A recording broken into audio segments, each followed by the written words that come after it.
চোখ দুটো বন্ধ হয়ে গেলে যেখানে যাবেন কবর, ওই কবর চারটে কথা বলে। কটা কটা কটা কবর চারটে কথা বলে। এক নাম্বার কবর বলে আমি কবর, দরজা জানালা ছাড়া ঘর। তো আজকের আপনারা বাড়ি যাবেন, দরজা জানালা বন্ধ করে ফ্যান এসি লাইট সব অফ করবেন, করে 24 ঘন্টা থাকবেন, তারপরে বেরিয়ে বুঝবেন কবর কি জিনিস।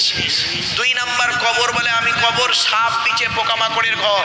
তোর এই দেহটাকে খাবার জন্য পর্যাপ্ত পরিমাণ সাপ বিছে পোকামাকড় আমার কাছে প্রস্তুত। মনে রাখবেন, মানুষ যখন মারা যায় 3 থেকে 6 দিনের মধ্যে, 3 থেকে 6 দিনের মধ্যে প্রথমে নাকটা পচে যায়, নাক পচে যায়। তারপরে কি হয় জানেন, এই মাথার চুল, গায়ের লোমগুলো, হাতের নখগুলো খসে খসে পড়ে যায়। তারপরে কি হয়, মাথার ব্রেনটা পচে গিয়ে নাক দিয়ে কান দিয়ে গড়াতে থাকে। তারপরে কি হয়, পেটটা ফেটে যায়। 18 দিন থেকে 20 দিনের মধ্যে পেটটা ফেটে যায়। তারপরে কি হয়, পোকায় তৈরি হয়, সমস্ত দেহটা পোকায় খেয়ে নেয়, খালি ফ্রেমটা পড়ে থাকে। আর তারপরে কি হয়, 6 মাস পরে দেখবেন হাড়গুলোও শেষ হয়ে যায়। কোথায় গেল সুন্দর দেহ? পুরুষ মনে রাখো, মাটির দেহ মাটি হবে, পুড়ে হবে ছাই। এ দেহ পচা দেহ, গরব কিসের ভাই? কিসের অহংকার করেন টাকার? ও টাকা আপনার নয়।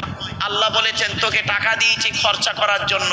মনে রাখবি, জ্ঞানীর জ্ঞানের হিসাব নেব, যুবকের যৌবনের হিসাব নেব, আর ধনী তোমার অর্থের হিসাব নেব। এত সহজ নয়, ছাড় নেই। আপনি মনে করেছেন টাকা পয়সা দিয়ে ছাড় পাবেন না, হিসাব আপনাকে দিতে হবে। এরপরে আসছি 3 নম্বরে কবর বলে আমি কবর কাউকে চিনি না। কে পীর সাহেব, মলি সাহেব, মুফতি সাহেব, বক্তা সাহেব, ইমাম সাহেব, কোনো সাহেবকে আমি চিনি না, আমি তার আমলকেই চিনি। 4 নম্বর কবর বলে আমি কবর আমার উপরে লাইটিং করতে গেলে, আমার উপরে লাইটিং করতে গেলে, খুশবু করতে গেলে, আমার উপরে আলোকিত করতে গেলে টাকার প্রয়োজন হয়। আমার ভেতরে লাইটিং করতে গেলে, আলোকিত খুশবু করতে গেলে নেক আমলের প্রয়োজন হয়। আমার বাপেরা, এই রাতের বেলা যখন ঘুমাবেন, আল্লাহর নবী বলেছেন, আমি বলিনি বাবা, যদি বলেন হুজুর আপনি আমল করেন, হ্যাঁ বাবা করি, তাই বলি, শুনে রেখে দিন। আল্লাহর নবী বলেছেন রাতের বেলা ঘুমানোর সময় যদি কোনো মানুষ কোরআনের একটা সূরা আছে, সূরাটির নাম হলো সূরায়ে মুলক, 29 পারার প্রথম সূরা, সূরায়ে মুলক। তাবারাকাল্লাযী বিয়াদিহিল মুলকু ওয়া হুয়া আলা কুল্লি শাইইন কাদির। এই সূরাটা যদি কেউ পাঠ করে ঘুমায়, ওই মানুষটা মারা যাবার সাথে সাথে, দাফন হয়ে যাবার পর ওর কবরটাকে আল্লাহ পাক আলোয় আলোকিত করে দেয়। বাবা, কোরআন শরীফটা ইমাম সাহেব যোগ্য মানুষ, আপনাদের মসজিদের ইমাম সাহেব যোগ্য মানুষ, তার কাছে বসে কোরআন শরীফটা শিখে নেবেন। পাড়ায় প্রত্যেকটা বাচ্চাকে কোরআন শরীফ শিখিয়ে দেবেন। মুরব্বীরা যারা কোরআন শরীফ পড়তে পারেন না, ইমাম সাহেবের কাছে কোরআন পড়াটাও শিখে নেবেন। অনুরোধ করে বলে যাচ্ছি, কোরআন হলো পৃথিবীর শ্রেষ্ঠ নিয়ামত। এই কোরআনের ভিতরে সবকিছু রয়েছে। আধুনিক বিজ্ঞান থেকে কি নেবেন, সবই রয়েছে এই কোরআনের ভিতরে। এই কোরআন নিয়ে আমরা গবেষণা করতে পারি না। তাফসিরুল কোরআনের মাহফিল দেবেন, এক একটা সূরার তাফসীর শুনলে কল্পনা করতে পারবেন না। এজন্য আপনাদেরকে বলি, কোরআন পিপাসু হন, কোরআন পিপাসু হন। আর গোটা কোরআনটাই হলো নবীর চরিত্র। আল্লাহর নবী ইন্তেকালের পর, শুনে নিন, আল্লাহর নবী ইন্তেকালের পর একজন সাহাবী গিয়ে আম্মাজান আয়েশাকে বলছেন, আম্মাজান আপনি নবীর চরিত্র সম্পর্কে আমাদেরকে কিছু উপদেশ দিন। তো আম্মাজান আয়েশা বললেন, আমা করাতাল কুরআনা, তুমি কি কোরআন পড়ো না? তা বলছে হ্যাঁ কোরআন পড়ি তো, গোটা কোরআন পড়ি। তখন আম্মাজান আয়েশা বললেন, ওয়া কানা খুলুকুহুল কুরআন, গোটা কোরআনটাই হলো নবীর চরিত্র। গোটা কোরআনটাই নবীর চরিত্র। কি নেবেন আপনারা, সবই রয়েছে এই কোরআনের ভিতরে। গোটা কোরআনটাই হলো নবীর চরিত্র। প্রত্যেকটা আয়াতের পিছনে আল্লাহর গুণগান, নবীর গুণগান পাবেন পাবেন বিভিন্ন অ্যাঙ্গেলে, বিভিন্ন অ্যাঙ্গেলে। আমরা তো গবেষণা করিনি, পড়িনি। এজন্য আমি আপনাদেরকে অনুরোধ করছি, বাপ, প্রতিদিন কমসে কম 100টা করে আয়াত পড়ে ঘুমাবেন। এই কোরআন কিয়ামতের মাঠে আপনাকে জান্নাতে নিয়ে যাবে, আর এই কোরআন কিয়ামতের মাঠে আপনাকে জাহান্নামের রাস্তা দেখিয়ে দেবে। এই কোরআন কিয়ামতের মাঠে অভিযোগ করবে, আল্লাহ ওর বাড়িতে আমাকে রেখেছিল, একবারও খোলেনে পড়েনে আমল করেনে। অতএব আজকে আমি ওর বিরুদ্ধে সাক্ষী দিচ্ছি, ওকে জাহান্নামায় দিই। আর এই কোরআন বলবে আল্লাহ আমি কোরআন আমাকে যত্ন করেছে, আমাকে পড়েছে, আমল করেছে, অতএব আমি কোরআন আজকে সাক্ষী দিচ্ছি আল্লাহ ওকে আজকের কিয়ামতের মাঠে নাজাতের ওসিলা বানায় দিন। এজন্য রাসূল বলেন মান করাল কুরআন হারফান ফালাহু আশরু হাসানা, যে ব্যক্তি কোরআন থেকে একটা অক্ষর পড়বে নামায় আমল নামায় আল্লাহ 10টা নেকি লিখে দেবে। হজের সম্মান খুব বেশি। এজন্য আমার রাসূল করেছিলেন কি, গরিবের পাশে দাঁড়ানোর কথা বারে বারে বলেছেন, সমাজ সেবামূলক কাজে নবী সময় দিয়েছেন। এজন্য আপনাদেরকে অনুরোধ করে বলে যাচ্ছি বাপ, নামাজ পড়ুন, নামাজ কারোর জন্য মাপ নাই। রোজা রাখুন, রোজা কারোর জন্য মাপ নাই, বিশেষ ব্যক্তি বিশেষ কারণ ছাড়া। অর্থ থাকলে হজ করুন, যাকাত আদায় করুন, স্ত্রীর হক আদায় করুন, পিতামাতার সেবা যত্ন করুন, ভাই ভাই মিলেমিশে চলুন, প্রতিবেশীর উপকার করুন। মানুষের উপকার করতে না পারলে ক্ষতি করতে কোনোদিন যাবেন না। ওরে বাবা, বাপ মরে গেল, ভাই মরে গেল, দাদা দাদি নানা নানি মরে গেল, কেউ তো আর ফিরে এলো না। অন্ধকার নীরব নগরে সকলকে যেতে হবে, ঠিক না বেঠিক? আজকের যে মানুষটা চলে গেল, এই মাটি দিয়ে দেখে এলাম যে মানুষটা অন্ধকার নীরব নগরে চলে গেল। 1 সপ্তাহ আগে লোকটা আপনাদের সঙ্গে কথা বলেছে, 2 মাস আগে, 1 বছর আগে লোকটা আপনাদের সঙ্গে কথা বলেছে। শুনে রেখে দিন, আল্লাহ পাক কোরআনে বলেছেন, বান্দা তুই মরণ থেকে কোথায় পালাবি? মরণ তোর আচানক গিয়ে ধরবে। কুল ইন্নাল মাউতাল্লাযী তাফিরুনা মিনহু ফাইন্নাহু মুলাকীকুম সুম্মা তুরাদ্দুনা ইলা আলিমিল গায়বি ওয়াশ শাহাদা ফায়ুনাব্বিউকুম বিমা কুনতুম তা'মালুন। আল্লাহ পাক কোরআনে বলে দিলেন, সূরা জুমার মধ্যে বলে দিয়েছেন, নবী তুমি বলে দাও, ইন্নাল মাউতাল্লাযী তাফিরুনা মিনহু, তোরা মরণ থেকে কোথায় পালাবি? মরণ তোদের আচানক গিয়ে ধরবে, বুঝতেও পারবি না। আর মৃত্যুর পরে আমার কাছে ফিরে আসতে হবে। তাই গলাশিয়ার মানুষের কাছে আমার করজোড়ে নিবেদন বাপ, মরণ এসে গেলে আর কেউ রক্ষা করতে পারবে না। মৃত্যু আসার আগে টাকা পয়সা ধন সম্পদ গুলো আল্লাহ রাস্তায় দান করে যান। সেই জন্য মনে রাখবেন, আপনি চলে যাবেন, আপনার স্মৃতিটাই রয়ে যাবে। নবীজি বলেছেন, ইযা মাতাল ইনসানিন কাতানু আমালুহু ইল্লা মিন সালাসা ইল্লা মিন সাদাকাতিন জারিয়া আও ইলমিন ইনতাফাউ বিহি আও ওয়ালাদিন সাদিকিন ইয়াদউ লাহু। নবী বলেছেন, মানুষ মারা যায়, আমলের দরজা বন্ধ হয়ে যায়, 3টে দরজা খোলা থাকে।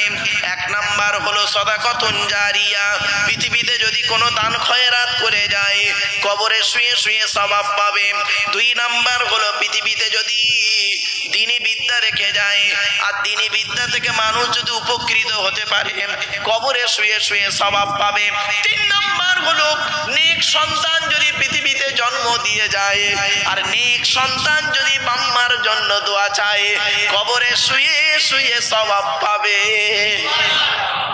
বাবা, বাম্মার জন্য একটু দোয়া চাইবেন, আর বাম্মা যাদের মরে গেছে বাম্মার নামে একটু ফকির খাওয়াবেন, গরিব খাওয়াবেন, বাম্মার নামে দান খয়রাত করবেন। মনে রাখবেন, বাম্মা জীবিত থাকা অবস্থায় যেমন সম্মান ইজ্জত করেন, মরে যাবার পরও তেমন সম্মান ইজ্জত আছে, দায়িত্ব আছে।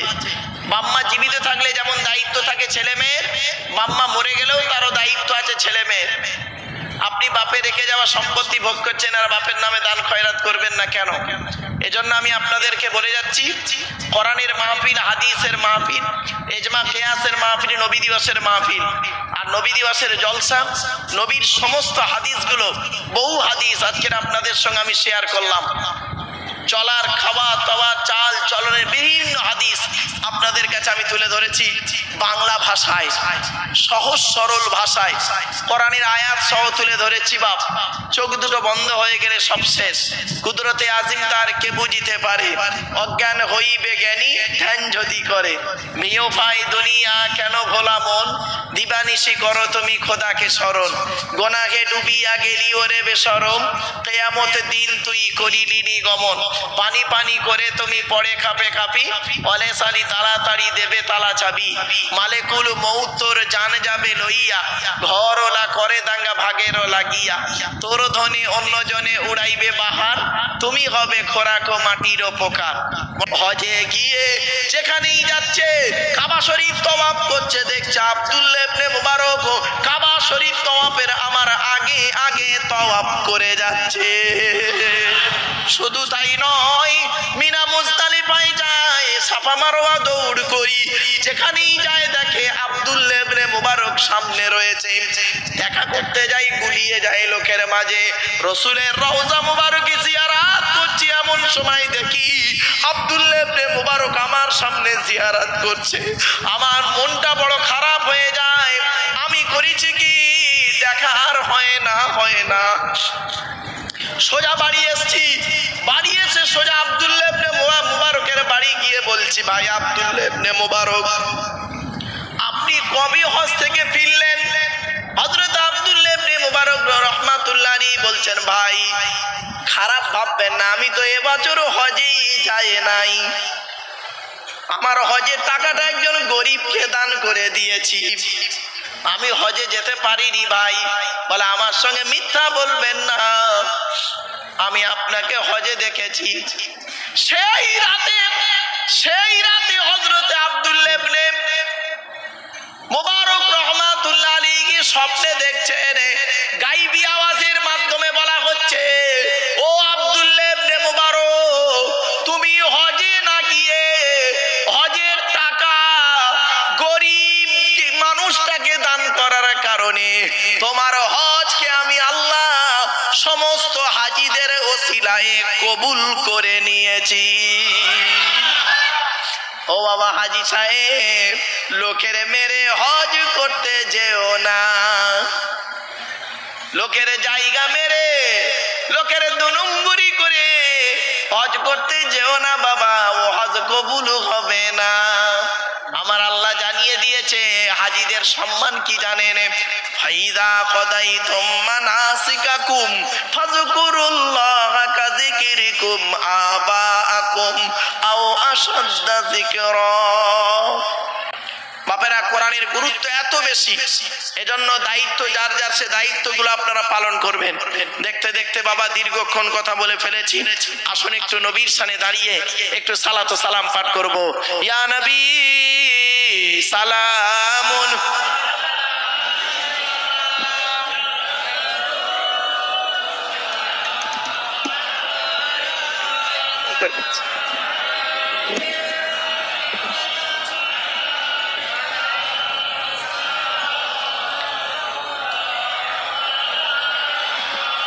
বাবাজিরা একটু আগে আগে আসেন না বাবা, একটু আগে আগে আসেন, একটু আগে আগে আসেন।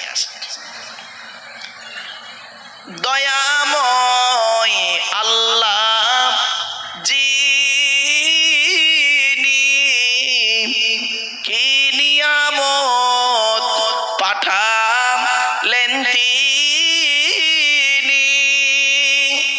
চিনিল না মক্কা বাসী